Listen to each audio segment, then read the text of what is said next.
Welcome welcome all to the Week 16 Thursday Night Football Showdown with SaberSim, and I am luckily joined by one of the best, the guy who has been on fire of late, over $48,000 in winnings over the last 2 to 3 weeks here, shipping three showdown slates in the process for NFL. One of those was last Thursday, I believe, which was the showdown show that we did together, and the best part is, too, now, if you know Mangone for a while, you know that he was a Jersey guy. He's from the Jersey area. You can tell by his swag, his accent, everything about it.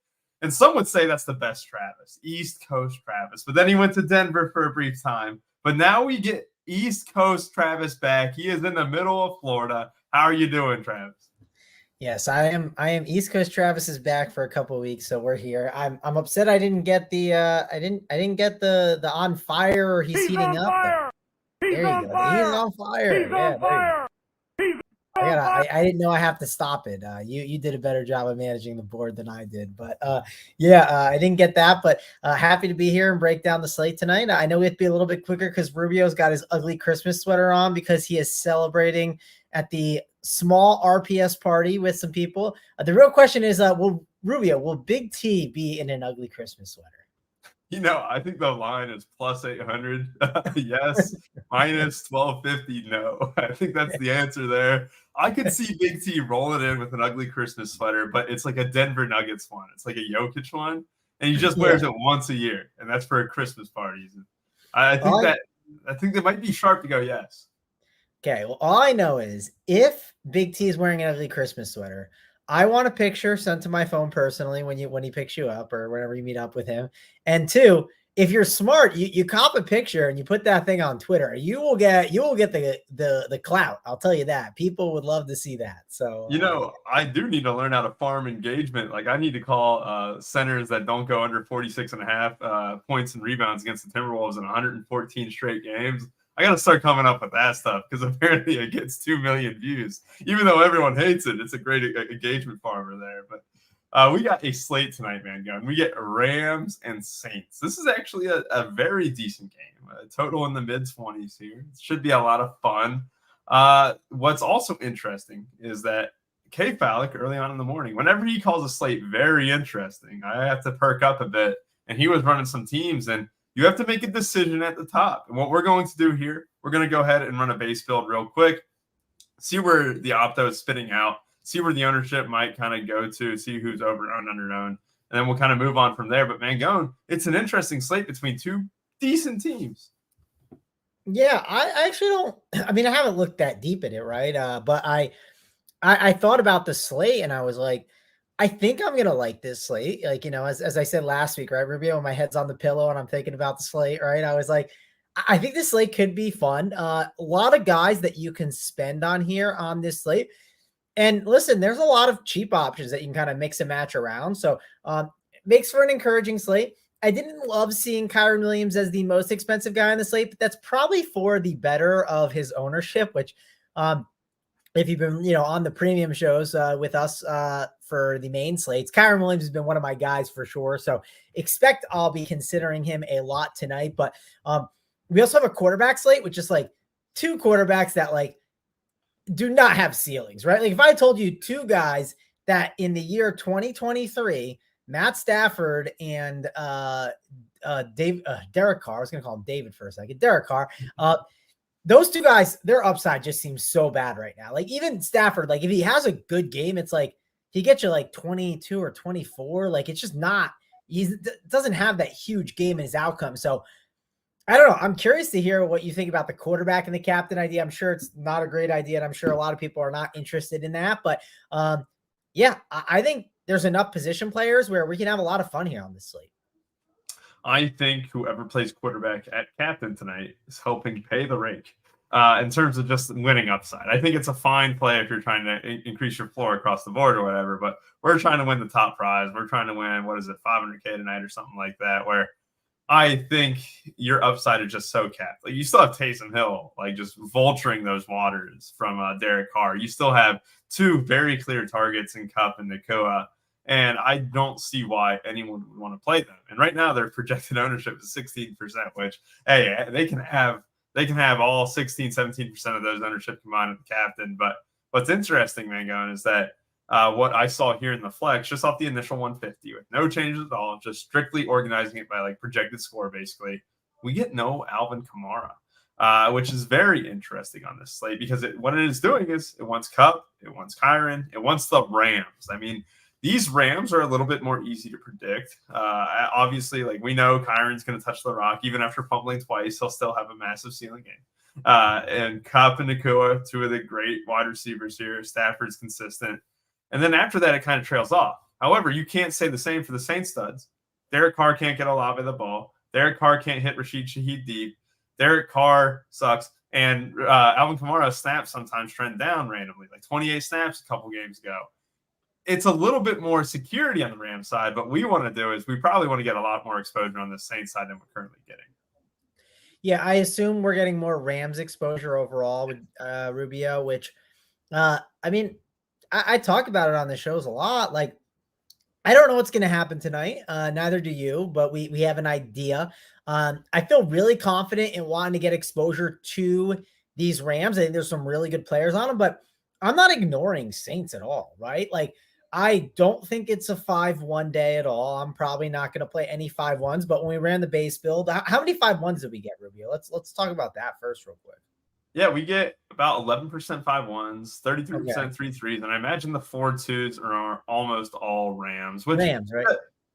Yeah, Rams predominantly there. So, yeah, it's interesting, but yeah, more 4-2s toward the Rams.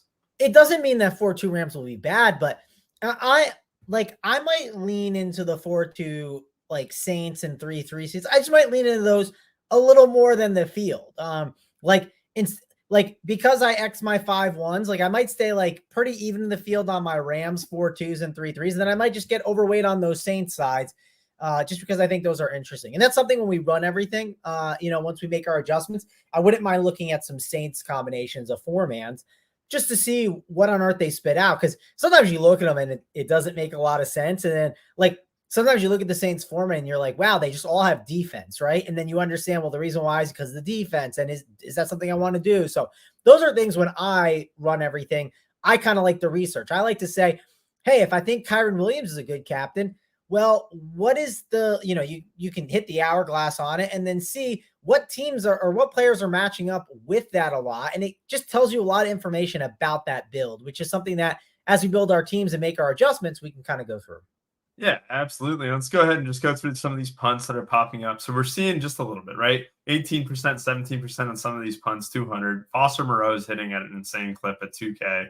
Remember, this is projected score. So that's what I love about the Sims too, is that we don't have to like cap or we don't have to make rules or whatever. When we go in and meddle with these adjustments, it's definitely something that we can take advantage of. Make sure we're not getting too much of these scrubs per se. One thing I want to mention over the last 5 weeks, Statational does a great job showcasing positional matchups for each team. It does it for the whole season, but I also like how he segments it into the last 5 weeks. Over the last 5 weeks, the Rams have been incredibly poor against passing teams. Wide receivers and quarterbacks have done very well against them. And if you look at it for the New Orleans Saints over the last 5 weeks, they still have been a good defense overall. However, they've been conceding the most points in terms of their expectations to running backs and tight ends here. So it kind of makes me feel a little bit more promising just attacking the secondary of the Rams. They are a very bad minus 8.8, which is the worst team in the league, DFS points against by wide receivers over the last 5 weeks, Megan. So we could definitely target guys like Olave, Shaheed. It just needs to have Derek Carr get him the ball. The one thing I really like that we can get into a little bit later, though, is a guy like Shaheed is not going to be owned much at all at 7K on this slate. And he is a big play guy. We want home run hitters on Showdown. He is one of them.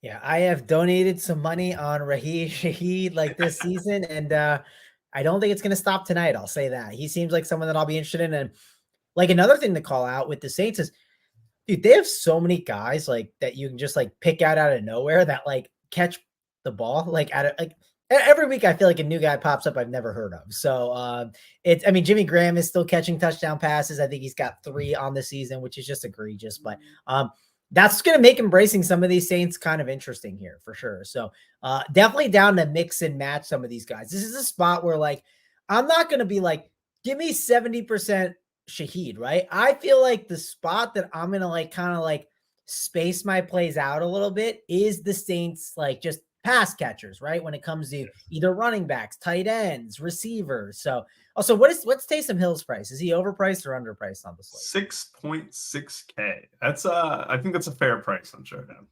I agree. I think it's fair where you will have some ownership, but you also will have people be like, I'm not paying that tag, So I'm comfortable with that price. I didn't want them to be like too cheap, and I didn't want them to be too expensive. Yes, I love it. I love it. Let's go ahead and dive into this slate positional wise. We'll go over some snap counts too. I just got the snap counts up. One thing that is very concerning was Taysom Hill's snap count last game. So we'll get into that a little bit later, but let's go ahead and go position by position here, and then we'll run the sims and see what we're spitting out here. Quarterbacks here, Stafford and Carr, both not priced too high or anything like that. Both kind of middling. I think that what we'll do is what I will be a proponent of is Xing them out in the captain. But I do want to know, do you think their projections are too high or too low, Mangun? So I definitely want to X them out in the captain.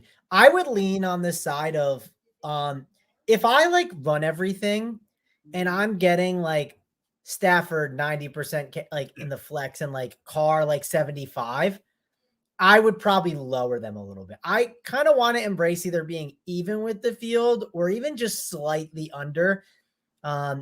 I don't know, just because I think it's not a bad idea to embrace some of these pass catchers, and those builds I just think will be a little unique. Now I'm not saying these guys are bad plays, but like when you run the build and you see like, oh, every single one of my teams is going double quarterback, or like I just wouldn't want to do that. I just would want it to I want to embrace just it kind of mixing and matching a little bit more. And like I said, I think if the field over owns them, I want to be even or under the field. What is our projected ownership at Saber on them right now? So projected ownership is 45 and 35% in the flex and about 8 and 9% in the captain spot. Okay. That's lower. That's lower than I was thinking. So, but I don't mind. Let's what do we have? What'd you put Stafford at? So I put Stafford at 17, and I'm buying the matchup with Carr. I bumped him up just a tad. I want to see where it spits out, what we're getting in the sims. I want to be over the field. I think double quarterback is a good idea on a slate with a mid-40s total when a lot of people have a negative perception of Carr, and maybe rightfully so. But it would depend on like how much Kyron captain you're getting. Like I don't think I want Kyron captain with Stafford because that means Kyron's probably getting the touchdowns as we saw last week.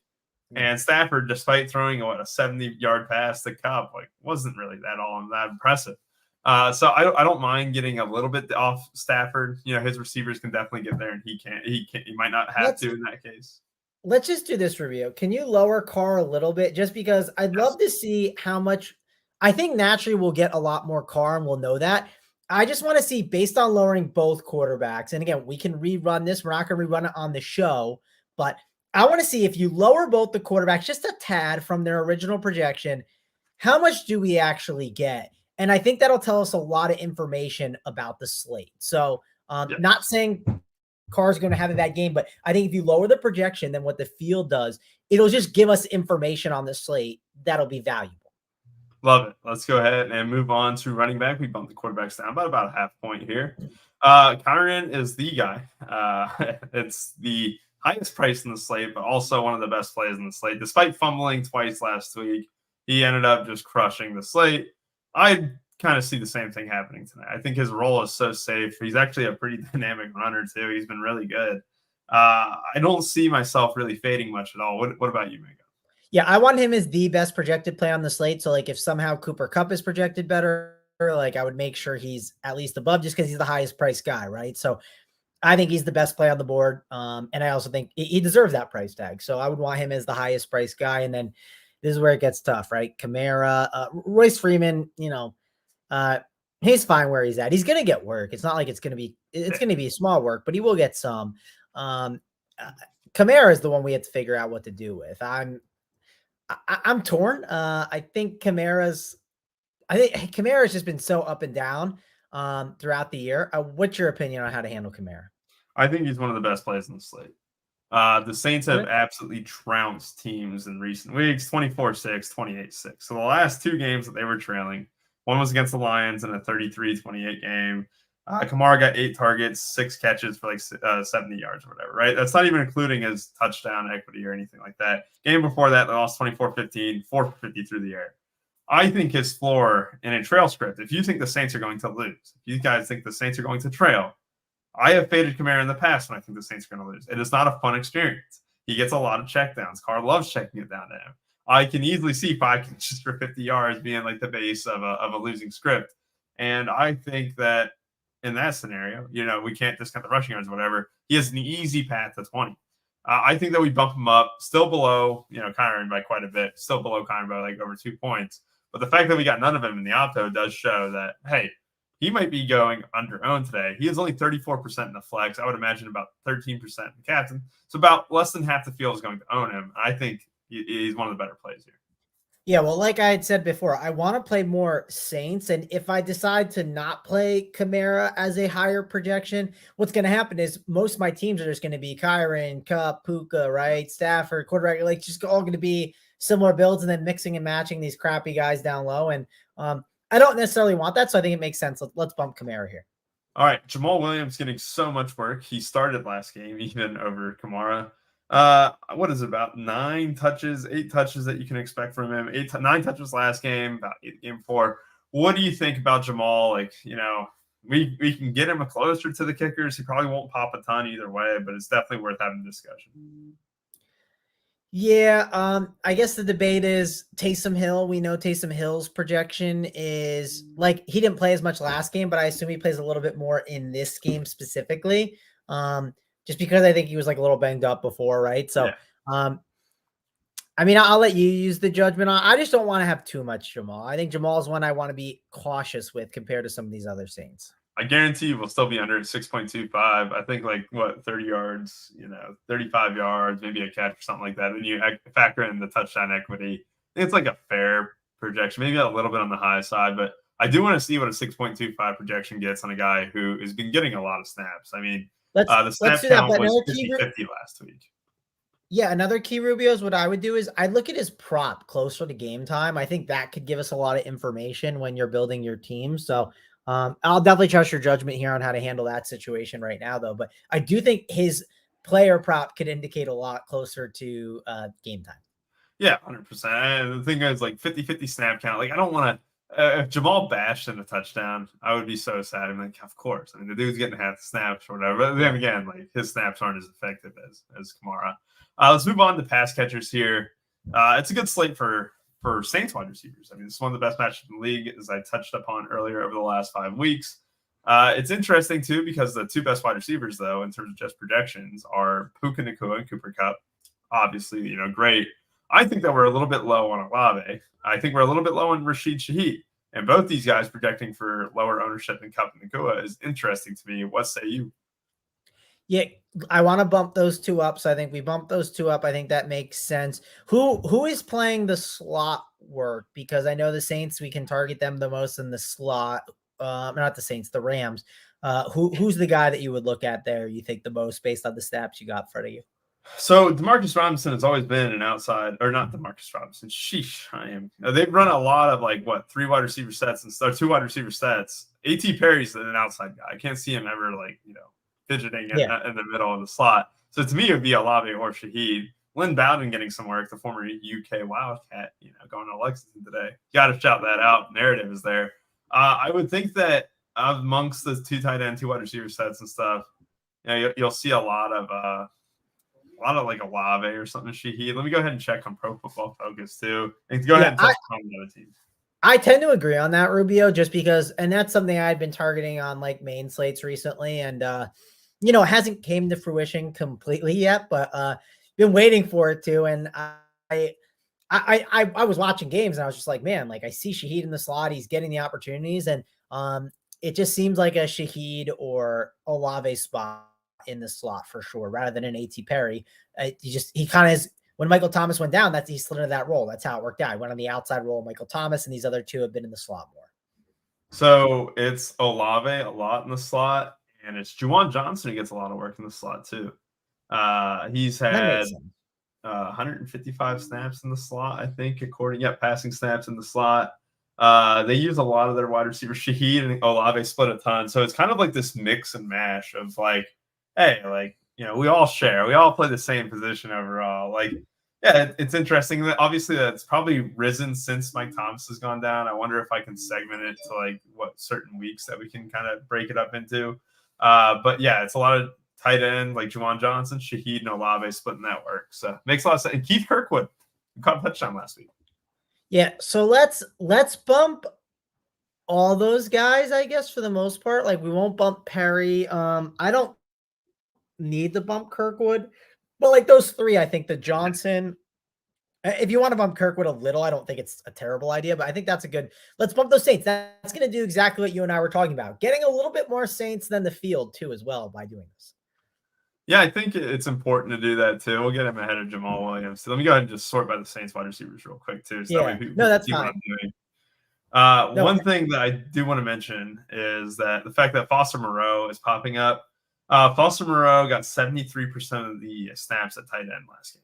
That is wildly high. I mean, that's a winning script, right? Juwan and Taysom are the more like offensive guys.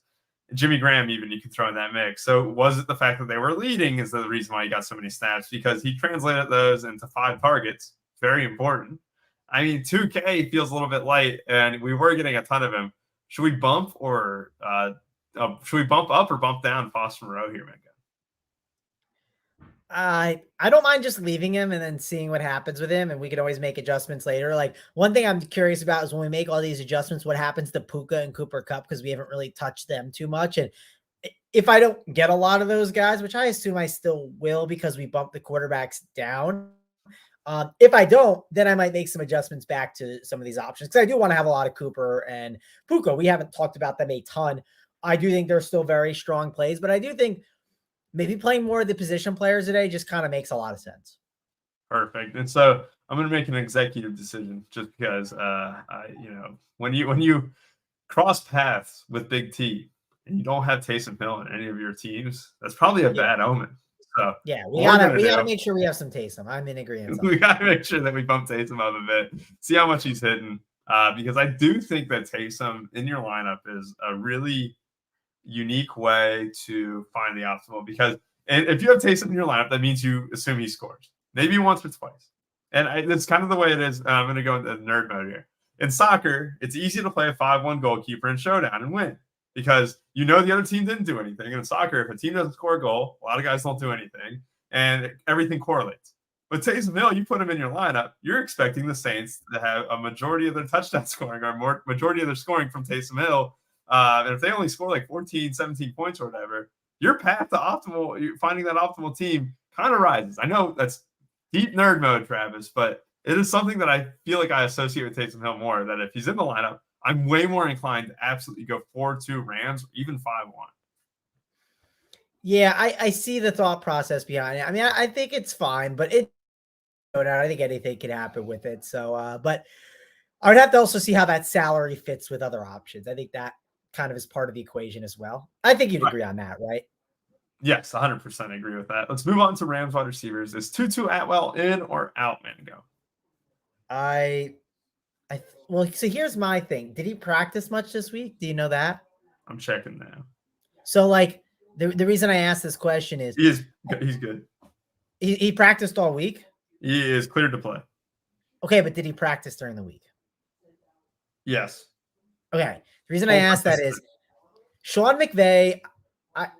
Sean McVay is a very if you didn't practice during the week and weren't part of the game plan, you ain't gonna be part of the game plan, right? Like unless your name's Cooper Kupp, right? Like he's very like when it comes to these the Tutu Atwells and like the Tyler Higbees. Listen, if Tyler Higbee, like back when they had Tyler Higbee and Gerald Everett, if Tyler Higbee didn't practice during the week and Gerald Everett was part of the practice, Gerald Everett would get more work. It was just simple. So that was something that one reason why I thought DeMarcus Robinson was someone we could lean into a little bit more last week than past week. I know you and I talked about that a little bit, and DeMarcus Robinson ended up playing pretty good. So yeah, I think if Tutu is inactive, I think they're going to mix and match those guys still. DeMarcus Robinson clearly has a role amongst this team. But yeah, I don't mind if you got some Tutu, but I don't think you're going to get as much. And I think you can make the argument that Tutu and DeMarcus Robinson might eat into each other a little bit in that WR3 role.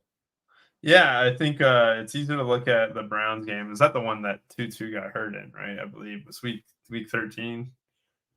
And since then, DeMarcus Robinson has stepped up in a major way. But Tutu Atwell was playing really good before that, like really good. And I think that DeMarcus Robinson can still have a role. But one thing I want to do is I want to sell on DeMarcus Robinson if he's going to be 15% out, and I want to buy on Tutu Atwell. And I want to get Tutu Atwell above Foster Moreau and stuff like that, just to see where it hits, because Tutu Atwell is kind of finding his zone. I think that Cup and Nakua are still alphas, and we still got to talk about them. But I do think that's a little important caveat, because there's so few cheapies that make a lot of sense on this slate that you might see Tutu Atwell populate a ton, and we would definitely want to address that. And tell me a bit about this wide receiving core here, because like Cup and Nakua, we already bumped up Kamara. What do we want to do with these two guys who are just absolute studs? I still want to make sure I get them. I know we made adjustments on some other plays, but I think regardless, we have them projected higher than the other guys, and I think we're going to get them, correct? As long as they're higher than the other options, I say we run it with like the way it is, as long as they're bumped above those other options, and see what we get. Because I truly think that they are, I want to get exposure to them, right? Like I would feel like an idiot if I run everything and I have like 15% of those guys, right? Like, and I know we're not, but like sometimes when you run like, if there's a lot of studs on a slate, or if there's enough, which like you could argue if you're playing Kyron, you're playing Kamara, and you're playing both the quarterbacks a lot, well, then someone's going to get squeezed, right? And I don't want those guys to get squeezed. So as long as we have them adjusted higher enough above them, I think it'll be fine. Perfect. Let's move on to defense and kickers. Your favorite segment of the show is defense and kickers, brought to you by Pizza Hut. No. Okay. Now. All right. Let's go ahead and go with Blake Grupe. He has struggled a little bit of late. We're going to have an issue here, Mangun. I'm going to predict an issue here. When we run the Sims, we won't get any Lucas Haversick. Because I think the ownership here is messed up just a tad. But that'll get fixed before game time, that's for sure. Okay. But the Rams defense, the Saints defense, I actually want to buy on the Rams defense a little bit. I think that the Saints here, I think we can buy on these defense just slightly, because the value is so bad that I think they're going to populate. I think that they're going to hit a little bit. I think Haversick and a good environment, a dome environment, like, basically LA. What do you want to do with these kickers? I mean, we can get them up to like the same projection or something. Groupie struggles of late, a little bit concerning. Haversick isn't as talented, but I don't know. Does that seem good to you? I'm fine with that. That's a fine adjustment, and we are struggling a little bit on some of the values. It's just hard to project them, because I think some of those Saints values could crush, but like also it's hard to, like, when you're making a medium projection, it's hard to give them actually a good one because of how low their floors are. So I'm fine with that with the defenses. That way it gives us an inch. We can see how the mix is. And if I run it and I have like 50% of each, like of one of the defenses, I'm not going to be happy, and then I can make an adjustment. But again, we can make these adjustments off air. These are things that you can adjust, and let's see what it looks like. Yeah, absolutely. Should be a good time. So while we are simming the teams, we're going to sim not quite 5,000. We'll probably cut it short depending on the speed of it, Mangone. Give me your score prediction. Who wins tonight, and who is the first touchdown scorer? Okay, so score prediction. Last time I did not get it right at all. I'll say but that. You won. You won the slate. I did win. Yes, you said the Chargers would keep it close. That was one thing that you were adamant about, and you still took first place despite a 63-21 score. Yes, despite being completely wrong on it. But Easton Stick was a hero. Easton Stick was a hero. Easton Stick was a hero. He did get the job. I have the jersey. It's on the way to Florida, Rubio. It's coming. So I can't wait to put my Easton Stick jersey on the next show. Score prediction time. So I do think there's going to be more scoring than normal. What's the total on this game, Rubio? You said it's like 40? It is mid-40s, man. It is mid-40s. 46. It's a 46? I didn't realize. I thought it'd be like 42 or so, or 41. Okay. So I think Rams win. Let's go with Rams win. Let's go with Rams win 31, Saints 24. How's that sound? 31-24. Oh, sounds like someone is hoping for points on prime time. That's a rarity that we have yet to see this season too much. But hey, the Seahawks and Cowboys did explode for 41-35 just a few weeks ago. Right? We got a dome game, right? No matter where it is, right? I mean, LA's a dome basically, right? I think they sometimes have some retractable roof, but it's a dome no matter what, right? Some would, yeah, dome no matter what. Some would say that the Thursday night game has just been getting a boost. They juice the balls in there, just like the MLB on a primetime game. You've had the Cowboys Seahawks, the Steelers and Patriots was a thriller. You also had last week's game of the Chargers Raiders going for 84 points. Are they juicing the balls on Thursday Night Football? And I think they might be. Let's go ahead and end the sim. I think that you are right with the Rams taking it, but I think it'll be a close affair. I think this is one that comes down to a failed 2-point conversion. I think that Dennis Allen gets into his head a little bit. I think he goes for 2, going for the win, but he falls just short. 24-23 Rams. Late touchdown by Chris Olave. Tell me Jimmy Graham doesn't secure that 2-point conversion, doesn't get to slam dunk the goalpost home. Well, they throw a fade just stupidly on that 2-point conversion. I've seen the script. Like I got a chance to read it. The NFL does a good job with the scripts too. Goodell leaked it out. Failed 2-point conversion fade to Jimmy Graham in the back corner of the end zone. He gets they appeal for pass interference and stuff. They bring in Terry McAuliffe. He says, "Oh, it is pass interference or whatever," and they don't call it anyway. So let's go ahead and see where the builds are leaking out to when we run these contest sims. If you guys aren't sure how to run contest sims, what you would do is you go to contest, and we already right-click your contest here under all contests, and then add it through here. And what this does is sims the contest over 10,000. It might be 100,000 times. I can't remember anymore. But what it does basically spits out a great variety of lineups for us using several features. We can judge win rate. We can judge ROI just in general, and how often it may just cash in this contest as well for the $15. Or is it 20 or 15 tonight? I can't remember. But either way, let's go ahead and organize it here. In the captain slot, we get a massive amount of Chris Olave, which I like. Do you want to go 1 or 2 uniques, Mango? Two uniques. I'm a 2 unique. 27% Olave, 18% Nakua, 15% Kyron, and a decent spread here. Let's go ahead and get rid of some of these guys. Like, I don't want the defense tonight. Definitely don't want Blake Grupe. But the others, I can sell myself on. Let's see what that does. Kind of evens it out across the board. By the way, I can't really sell myself on like Foster Moreau captains. Maybe this is my issue. Nothing wrong with Foster Moreau. Is he gonna get enough volume to be the captain, right? Like, that's the problem I have. Like, don't get me wrong, I had a great night with the Hunter Henry captain stuff, but he's gonna get the volume, right? Like, how many targets is Foster Moreau gonna get? 5 targets last game, man. Yeah. That's 2K. Look at those builds that you can get with Foster Moreau captain. Doesn't it look pretty nice? Yeah, I don't. He's one I might X, but that's just me. So it is 2 teams. It is 2 teams. What these teams 2 out of like 150 is fine. It's not the end of the world. I don't think it's the worst. I do think that the funnel of it. But I think for fun we can keep them in there. I think that's. I only played 20, Rubio. On my 20, I don't think I'm going to play Foster Moreau captain for one. Fair enough. 150, I totally get it. Look at the quarterbacks. We're actually just over the field on Carr, and we're under the field on Stafford here. And Rashid Shaheed, the man who was popping a ton, I did bump him up 2.5 points, Mangun. So it's a little bit biased in there. But Shaheed is a guy that we want to get exposure to tonight. The Rams obviously lacking against wide receivers of late, just giving up DFS points to them. I like that we're over on Olave and Shaheed here tonight.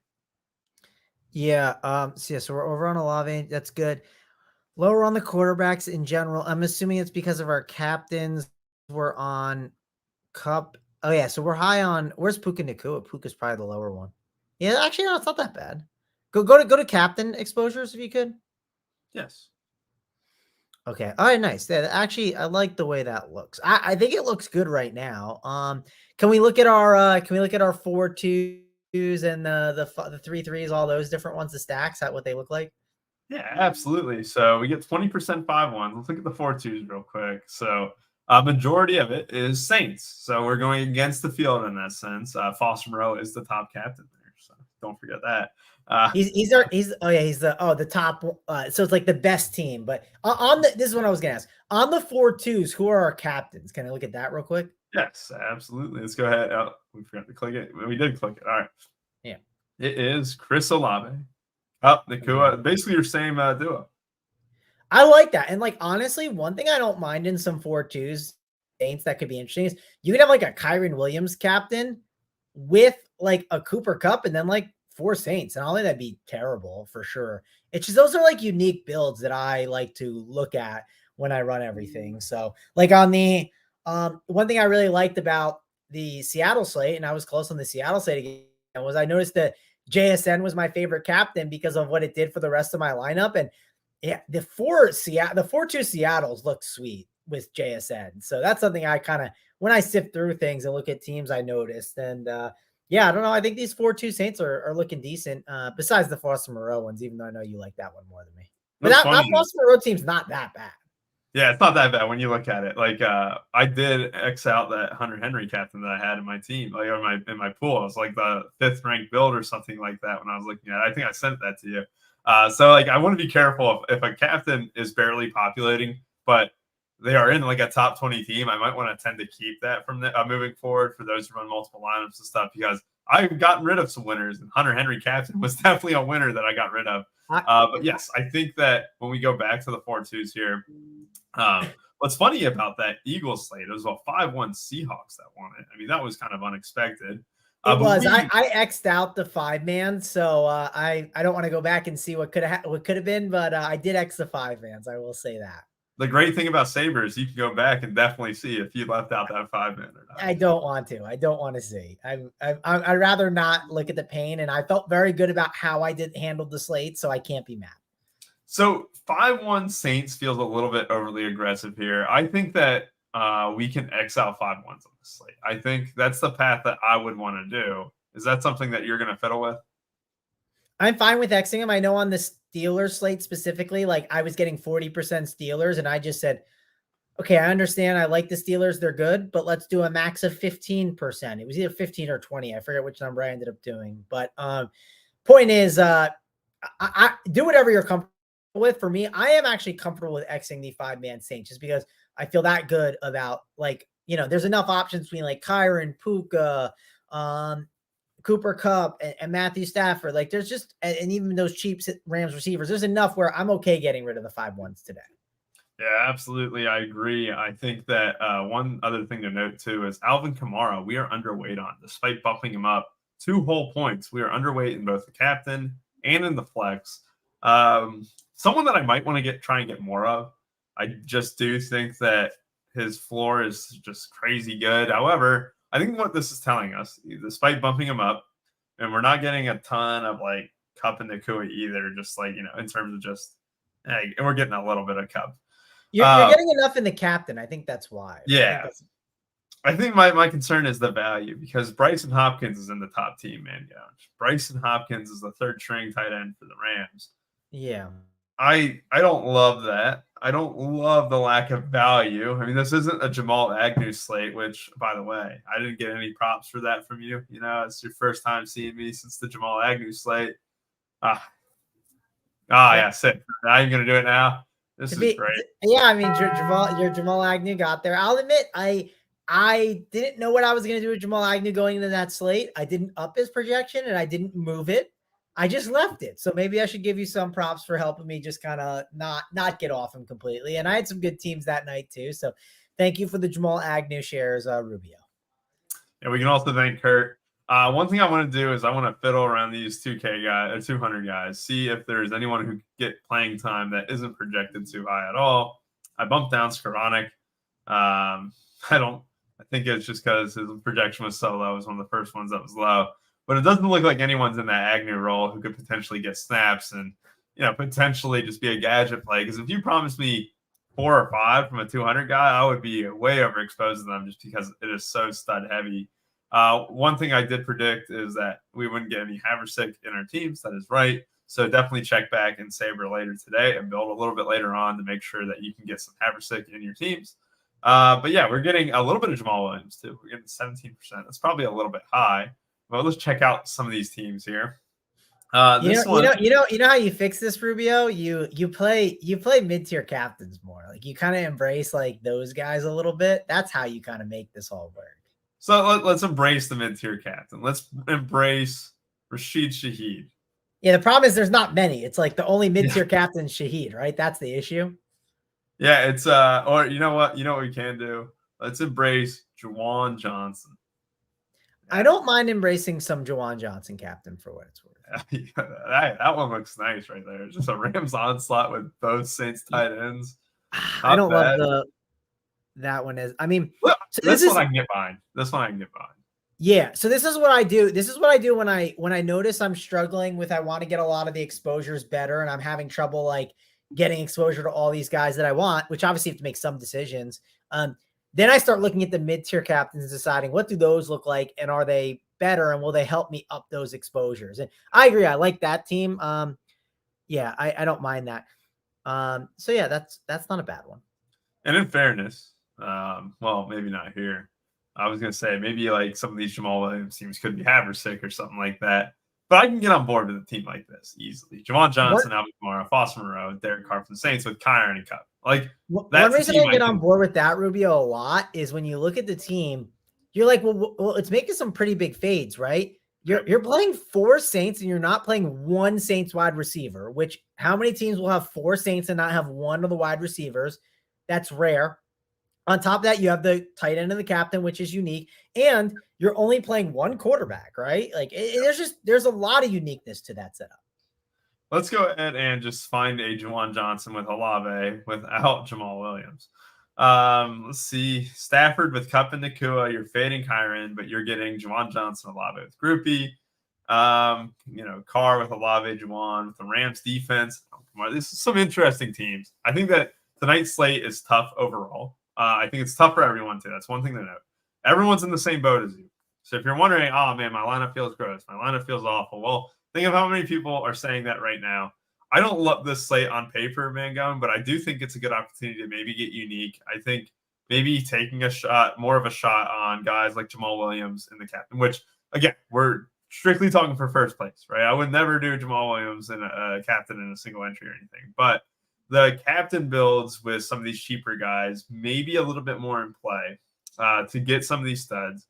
Still committing to a couple high chalk fades, guys like Cup or Stafford or even Kyron and stuff. I don't think it's the worst idea in the world, but I think that you're not going to have just some mega chalk guy tonight. Our highest ownership in the flex is Derek Carr on the Saints, and then on the Rams, it's Stafford. The one guy I can truly come in and say he'll be very high owned is probably Kyron Williams, just because the role he's been on. I think he could be the only guy who eclipses 60% tonight. Yeah, you said we're gonna be higher or lower on him? Kyron, it don't matter. I just think he's the only comfortable guy on the slate, like who I'd feel comfortable getting work. He's the guy I definitely want to make sure. Like when I run everything, like I better be overweight on him, and I'll find a way to be for sure. Yeah.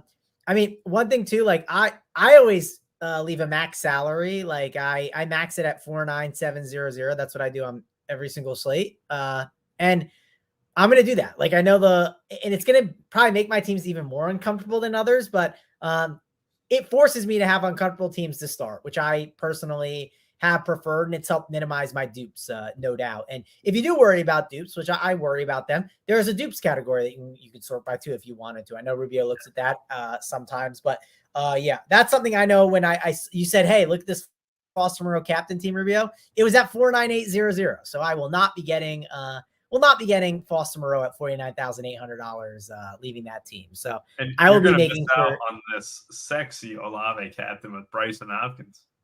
Yes, I will miss out on that team, Rubio. I'm sorry. What are the odds a 0 ships in the captain tonight? Or not the captain? Not the captain. In the flex. In the flex. I think it's rare because there's so many random gadget guys in general. So yeah. Yeah, no, it was funny. The last time I saw it almost happen was the Chiefs and Bears back in that blowout. I think it was like week 5 or whatever, back when Jerick McKinnon, Isaiah Pacheco, and Clyde Edwards-Helaire all scored touchdowns that game. And it was a 0 that was winning in the flex, and even almost in the captain too. But it was just a Bears 0 because none of the Bears did anything until DJ Moore scored a late touchdown and ruined that dream. So yeah, I don't think it's highly likely to happen or something, but I could see myself rolling this in single entry just because like I might be cool punting a 0 in single entry if it means avoiding the really bad mid tier, getting 5 guys that I really like. And I know that that's probably not going to be the move that Big T and them like, but I could see myself playing it for sure. Hopefully that maybe I can get a 200 guy that I like a little bit more than the third string tight end, but we'll find out later on. And again, we have our score predictions here. Mangone was thinking of a high-scoring thriller. I read the script, though. It's 24-23 Rams. A failed 2-point conversion by the Saints does not end up getting on the win. And a good time tonight. Thank you for joining us. And everyone, have a great rest of your day and Merry Christmas.